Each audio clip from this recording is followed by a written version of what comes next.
Hello! Welcome to Andhraprabha. ఈరోజు వచ్చేసరికి 'big boss 8' సీజన్‌లో రీసెంట్‌గా రిలీజ్ చేసిన ప్రోమో గురించి డిస్కస్ చేద్దామండి.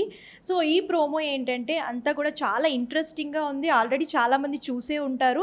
సో, ఇప్పుడు 'బిగ్ బాస్‌లో' ఏంటంటే ఫ్యామిలీ వీక్ అనేది రన్ అవుతుందండి. చాలామంది కంటెస్టెంట్ ఫ్యామిలీ మెంబర్స్ వస్తూ ఉన్నారు. సో, ఈరోజు రీసెంట్‌గా రిలీజ్ చేసిన ప్రోమోలో ఏంటంటే విష్ణుప్రియ ఫాదర్ విజిట్ చేశారనమాట. సో, ఈయన రావడం, విష్ణుప్రియ వెళ్లి హగ్ చేసుకోవడం అండ్ హౌస్‌మేట్స్‌తో ఆయన మాట్లాడడం ఇవన్నీ కూడా చాలా ఇంట్రెస్టింగ్‌గా ఉంది ప్రోమో కట్‌లో చూసుకున్నట్లయితే. సో, దాని గురించి ఈరోజు డిస్కస్ చేసుకుందాము. సో, 'బిగ్ బాస్' సీజన్ 8లో ఫ్యామిలీ వీక్ అండ్ ఈరోజు నవంబర్ 14న విష్ణుప్రియ ఫాదర్ అనేది విజిట్ చేశారనమాట.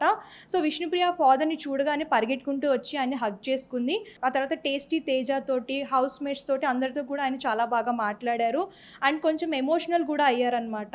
సో, ఎందుకంటే ప్రీవియస్‌గా ఆయన చేసిన మిస్టేక్ గురించి గుర్తు చేసుకొని బాధపడ్డారు. సో, అప్పుడు టేస్టీ తేజ వచ్చేసరికి ఆ మిస్టేక్ మీరు కరెక్ట్ చేసుకోండి. సో, మంచిగా పెళ్లి చేయండి విష్ణుప్రియకి అనేసరికి హౌస్‌మేట్స్ అందరూ కూడా సో, నవ్వారనమాట. సో, దాని గురించి ఆయన ఒక మాట అనేది అన్నారు. సో, 'బిగ్ బాస్'లో జరిగేవన్నీ కూడా ఉత్తుత్తి ప్రేమలే కదా అని చెప్పేసి. సో, అందరూ కూడా నవ్వారు. దీంతో పాటు పృథ్వీ కూడా నవ్వాడు. సో, ఇప్పుడు ఏంటంటే present Vishnupriya, Prithvi love story అనేది బాగా ట్రెండ్ అవుతుంది కదా 'బిగ్ బాస్'లో.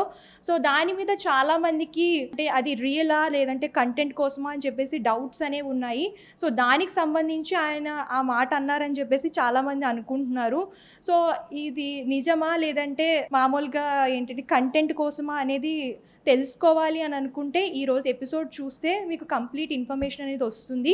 సో, ఇంకా 'బిగ్ బాస్'లో కంటెస్టెంట్స్‌తో అందరితోని మాట్లాడారు హ్యాపీగాని. సో, విష్ణుప్రియకి కూడా గైడెన్స్ అనేది ఇచ్చారు. సో, తను హౌస్‌మేట్స్‌తో ఎలా ఉండాలి, అలాగే బయట జనాలు ఏమనుకుంటున్నారు, వీటి గురించి అంతా కూడా ఆయన డిస్కస్ చేశారనమాట విష్ణుప్రియతో. సో, కంప్లీట్‌గా ఆయన ఏం మాట్లాడారు వచ్చినప్పటి నుంచి ఎళ్ళే వరకు అని మీరు చూడాలి అనుకుంటే ఈరోజు నైట్ ఎపిసోడ్ చూడొచ్చు.